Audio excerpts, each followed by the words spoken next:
Welcome into SportsZone All Access on this Tuesday, and we'll talk some college football now, and we'll get into a little curling later on in today's episode with the Olympic trials wrapping up. But first, we'll talk college football, and it was a busy Saturday once again.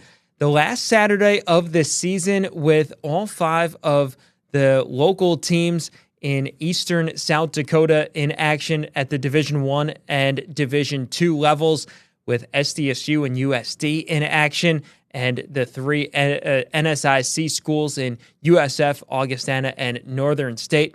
And we'll talk with FCS first, then in the second block today, we'll talk some NSIC. And we begin with maybe one of the wildest games you'll see in a long, long time.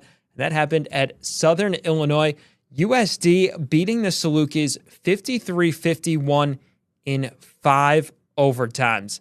You see that right on the graphic. This game went to 5 overtimes, and it was just a wild back and forth game.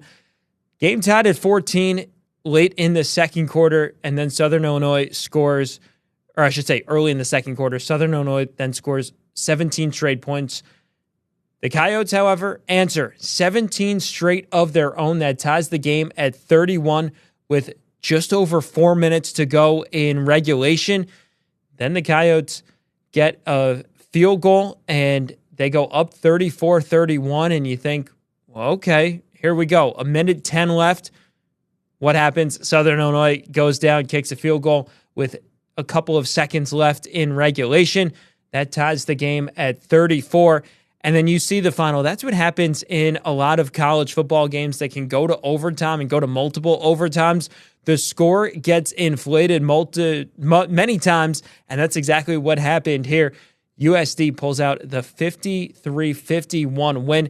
Both teams scoring touchdowns in one of the early overtime periods, then getting stopped in one of the overtime periods. Then it becomes a 2-point conversion fest. That's exactly what happened there. And in the 5th overtime, USD found the end zone on their 2-point try.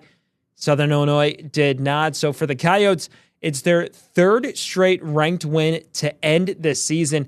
Remember, they have to bye the final week of the season this coming week. So USD done for the regular season. The selection show coming up on Sunday. The Coyotes playing their best football as of late, winning 6 of their final 7 games of the regular season.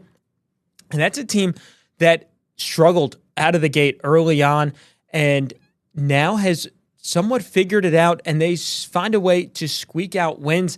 That's exactly what happens. You just need to score one more point than your opponent. That's what the Coyotes have done recently, and a big, big win. Potentially, one could argue, cementing themselves in the playoffs. They're not a lock, I would say, at this point, but I feel like the way that USD has played here down the stretch, the Coyotes should certainly be in the FCS playoffs. And now we'll find out on Sunday just where and if they are in the field and where their draw would be. Now, one more team in the FCS, and that's SDSU. The Jackrabbits suffering a blowout loss at home to Illinois State. This one got ugly quick. The Jackrabbits down 35-0 early in the second quarter, and they were down 21-0 just less than 5 minutes into the game. Hard to believe. It was one of the wildest and weirdest starts to a game that I've ever seen. Illinois State marches down the field on their opening drive, scores 2 minutes in. Fine, that happens. SDSU then throws a pick six on its first drive, 3 plays in. Ensuing kickoff, the Jacks fumble it, and Illinois State recovers a minute later, finds the end zone again, and it's a 3-score lead for the Redbirds, and then they coasted from there, adding another score in the first quarter. It was 28-0 after 1 quarter. 35-0 was the biggest lead at one point in the game. Just a lifeless start to the game for SDSU, a team that needed to find a rhythm somehow. 4 straight losses now. It's their longest losing streak since 2011. 14 years. And head coach Dan Jackson talking after the game, kind of at a loss for words. You can't start a game that way. You can ask me, but I don't know if I'll even remember all of the mistakes we made initially. So that's on me. I got to make sure that we're focused and ready to go early on. We've got to be able to execute on special teams early. I was proud of the defense for how they responded towards the end of the game with 7 consecutive stops. I thought the offense started getting going with some of the tempo. So you heard him talk there about the defense kind of picking it up, trying to find positives from this game. The defense, getting into a little bit of a rhythm towards the later part of the game, the final 2.5 quarters. The offense putting up 21 points, but the game never really felt in doubt. It never really felt like the Jacks were threatening at any point in the contest to come back from that 35-point hole, and just a really disappointing loss. And it feels like we see this every week, the last couple of weeks for the Jackrabbits, that a disappointing loss and they can't get into an offensive rhythm. Well, they got into an offensive rhythm after being down 35, spotting their opponent 5 touchdowns. You just can't win football games like that. You just simply can't when you dig yourself that big of a hole out of the gate.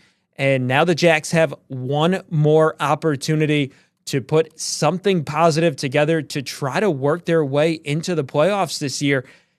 I don't think it's a given at this point whether SDSU will make the playoffs.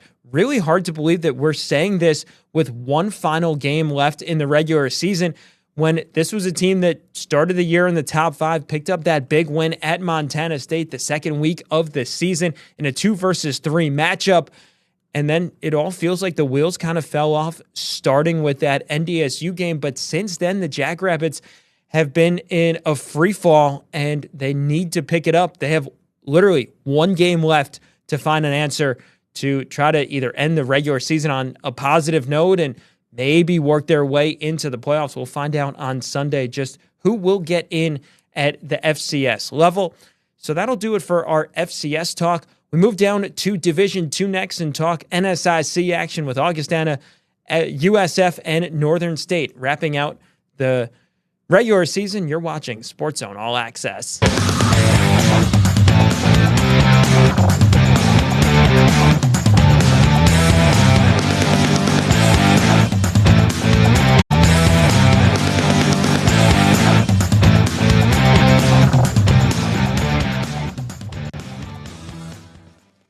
Welcome back to SportsZone All Access. Well, we talked FCS in our first segment of today. Now it's time to move to Division II and the NSIC. Augustana, USF, and Northern State all closing out their regular seasons this past Saturday. And we'll begin in Wayne, Nebraska. That's where the Vikings took on the Wildcats, and Augustana dropping its second straight game to close out the regular season, 38-31 the final in this one. It was a neck-and-neck game throughout much of the first 3 quarters, and then a big Wayne State run to start the fourth quarter. The Wildcats scoring 17 straight, capped off by this pick 6 right when Augie was trying to get back into the game. That made it 38-17. Now, the Vikings did score twice over the final 6 minutes to pull back within 1 score, but it was too big of a hole to overcome in that short amount of time in the final minutes of the game. And so Augie, who was ranked number 5 in the country, undefeated at 9-0, falls to 9-2, and they're left out of the playoffs. The Vikings not selected in the Division II playoffs, and that snaps a streak of a couple of years in a row for the Vikings to get there. And just a really disappointing way to end this season for Augustana, riding high, again, in the top 5 in the nation to out of the playoffs in just a 2-week span. And looking back at those final 2 games of the regular season, the Vikings playing Minnesota State at home in the snow last week, and Augustana scored first in that game and then didn't really do much after that. The Mavericks dominated the second, much of the rest of the game, final 3 quarters of that contest. Then here against Wayne State, Augustana neck and neck, and then it's a 6-minute stretch that is problematic for them. They give up 17 straight points and ultimately lose by 7. So the Vikings left out of the playoffs, and just a really disappointing way to end the season for Augustana. Well, moving over to USF, the Cougars picking up a big road win against Concordia St. Paul, 34-18 to close out the regular season on the road for the Cougars. USF outgained the Golden Bears by more than 100 yards, capped off by a 227-71 advantage through the air. Tate Schaefer, what a job he has done stepping into the starter role mid-season, and another efficient day for the Sioux Falls product. 13 for 19, 227 yards, and 2 touchdowns throughout the game. Bubba Tan also effective on the ground, 97 yards and 1 touchdown. So USF concluding the season at 7-4, and the Cougars beat the teams that they were supposed to and then fell in their toughest games of the season. That pretty much sums up what the year was for USF. Some positives certainly that they can take away, and also some things to look at their struggles against the strongest competition that they faced. And, most notably losing that game against Augustana in the Key to the City, giving up a late lead in that one, almost had that one won. And you think about where their season could have looked like, sitting at 8-3 and tied with Augustana then in the standings, instead sitting at 7-4 to close out the season. And also sitting at 7-4 to close out the season, Northern State, the Wolves winning 46-40 over Jamestown to close out the regular season. And though the score was only a 6-point game, it was a much different feel to this contest. Northern State was up 46-27 with less than 2 minutes to go in the game. The Jimmies scoring twice in the final minute 12 to make this game a lot closer than it felt, at least in the fourth quarter. Northern with a 325-191 advantage on the ground, putting up nearly 500 yards of offense in this contest. We saw the 2 quarterbacks once again for the Wolves. Brock Bagazi with 14 completions, 151 yards, and 1 touchdown. But Wyatt Block on the ground, 191 yards and 3 touchdowns. The big catalyst for the Wolves there, and he is a stud in the backfield for Northern State. So the Wolves completing the season at 7-4, the Cougars completing the season at 7-4, and the Vikings wrapping up the 2025 campaign at 9-2. So no Division II playoffs for any of the local teams. Well, we talked a lot of football so far on today's show. We switch gears to curling coming up next. The Olympic trials wrapping up here in Sioux Falls, and we bring in a special guest who is there for every single session throughout the week. We'll talk curling coming up next here on SportsZone All Access.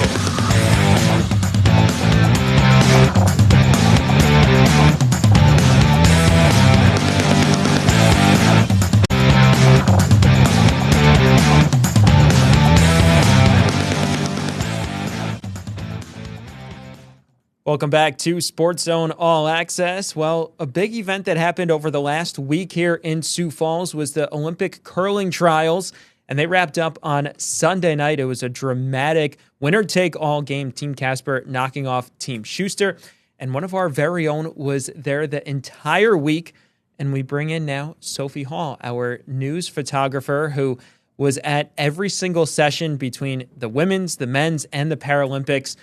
Sophie, what was that experience like? It was really cool. We grew up watching curling in our house every Olympics, so being able to go and see all of the events and see all of the gold medalists and the world champions, it was really cool. Yeah, I'm sure it was. I was there for a couple of the sessions, and it was a lot of fun. It got pretty exciting there at the end on Sunday night, as I mentioned, Team Casper winning over Team Schuster, and that ends the streak of Team Schuster going to the Olympics 5 straight times.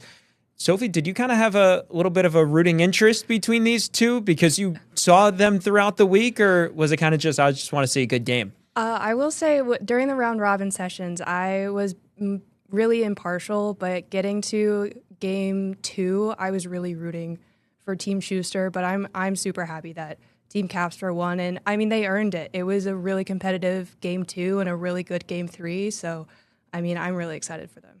Yeah, it's really exciting that now they get to continue their Olympic quest, Olympic dreams, moving one step closer to that. Not quite punching their ticket yet to the Olympics. Still have a couple of tournaments and rounds to go before going to Italy in February. But I think I felt the same way. I was kind of rooting a little bit more for Team Schuster, just kind of was able to get behind them. But then at the end, it's like, all of these guys are likable that you can root for, and now they get to represent Team USA on the national stage, international stage. Yes, yeah, it was really cool. And I mean, we were front row the whole week, so we interacted with Team Schuster a lot, and a couple of times we were able to interact with Team Casper. So, and I mean, they're all really nice people.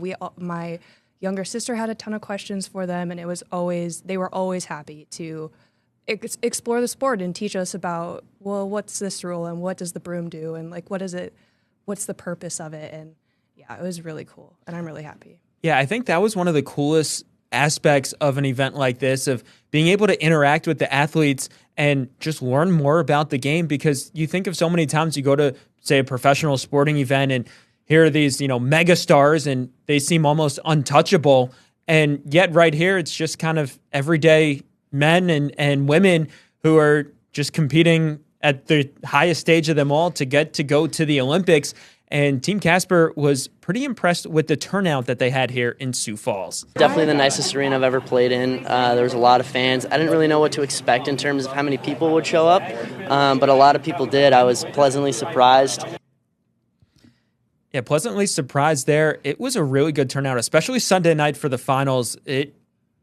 I wouldn't say filled the Premier Center, the lower bowl, but there were definitely fans and they were cheering. I loved the cheers that they had for both Team Casper and Team Schuster. Yeah, it was like that most of the week too. I was even impressed with how many people came and just wanted to see what it was like, even if they just came for one day. And hearing people around us talk about, oh, well, why did they do that? And being able to be like, well, this is the number, and this is their timing from hog line to hog line, and they're trying to get it into the house to do this. And it's seeing people learn the sport and coming out and supporting was really, really cool. Yeah, I know for myself, the first day that I was there, I was kind of just taking it all in, not really knowing where to look or what to look for. And then second and third times that I was there, I was really starting to pick up of, okay, they put this blocker out there in front of the house, and look, if they curl it in here, they could, knock these two out, and really started to pick up a lot more of the strategy. I know that there's still a lot more strategy that I didn't pick up over the week, but just having that new appreciation for it really made me enjoy the sport that much more. And I know that you're someone who is a lot more in tune to the strategy and everything. Sitting front row, that must have been a blast. It was really fun. And I do have to say the Sioux Falls Curling Club was there, able to give context and help people understand the sport. And they were there the whole week too, and they did a really, really good job. But being front row, we just asked the official. We were like, hey, what was that down there that happened where you had to, they had a weird measurement that they had to do. We were like, what was that about? There's stuff that even my family growing up watching it didn't know. It was really cool. Yeah, that it certainly was. And Kelly Volk recapped the week for the curling Olympic trials. Let's listen into her story. Curlers and their fans have cleared out of the Denny Sanford Premier Center after days of competition. It went really well. Some really nice crowds that came out and experienced curling. A lot of first-time people seeing curling right in front of them too. So it was a lot of fun. The Sioux Falls Sports Authority put in the bid to USA Curling to bring the trials to Sioux Falls. They said at our initial press conference back in May of 24 that we beat out cities such as Boston and Cedar Rapids to get that event here. The trials are more events the Sports Authority can add to its resume as it works to bring even more sporting events to Sioux Falls. We always say in our office here that every event that we do is our next audition for what could be and what could be in the future. Mike Cruson, the general manager of the Premier Center, says hosting the trials could help attract more big sporting events to the city. You know, we have NCAA hockey regionals returning. We have D2 wrestling finals coming back. So we're attracting a lot of these already. Are there some bigger ones out there? Sure. And I think that puts us in a good position. Okay, so Sophie, what was your favorite part of the week now that the week is over? Well, it wasn't related to curling. It was meeting Jason Kelsey. My mom is a big Eagles fan and has been since the 90s. So seeing him and getting to meet him, he's such a nice person. He's so down to earth. And he was signed my mom's 90s vintage Eagles sweatshirt. So it was that, outside of curling, that was the coolest. But yeah, that was amazing. Right, but it speaks to what curling is and what it does, that it brought Jason Kelsey to Sioux Falls. Yeah. He wouldn't have been in Sioux Falls most likely last week without the curling trials here. And it just shows that, what a big get. You heard it there in Kelly's story about how that, each event is an audition for the next one, and that they hope to bring more and more big events like this, for the nationals, the regional stage, the national stage, and even now the international stage with the Olympic trials. Yeah, it was, and seeing the appreciation for what the Denny is, and we heard that from athletes, there's so much potential, and this event is a great entry into that. Yeah, that it certainly is. Certainly was a fun week at the Premier Center. Well, Sophie, thank you so much for coming on. More SportsZone All Access coming up next.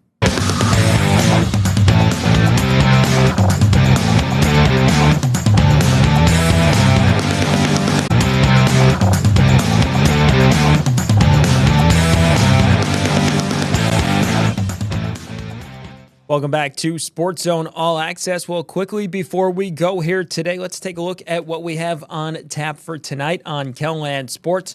We're going to hear from Ashlyn Copel, the Wagner star who signed with Nebraska, officially signing her letter of intent late last week on Friday. Kelsey Dennehy spoke with her and has that full story coming up tonight at 10. And then SDSU and USD volleyball wrapping up their regular seasons. SDSU looking for a perfect Summit League slate, and then playoff volleyball in the NSIC, USF, and Northern State having their quarterfinal matches. So all those results coming up tonight at 10. But that'll do it for us here on SportsZone All Access. Thank you so much for tuning in, and we'll see you tomorrow.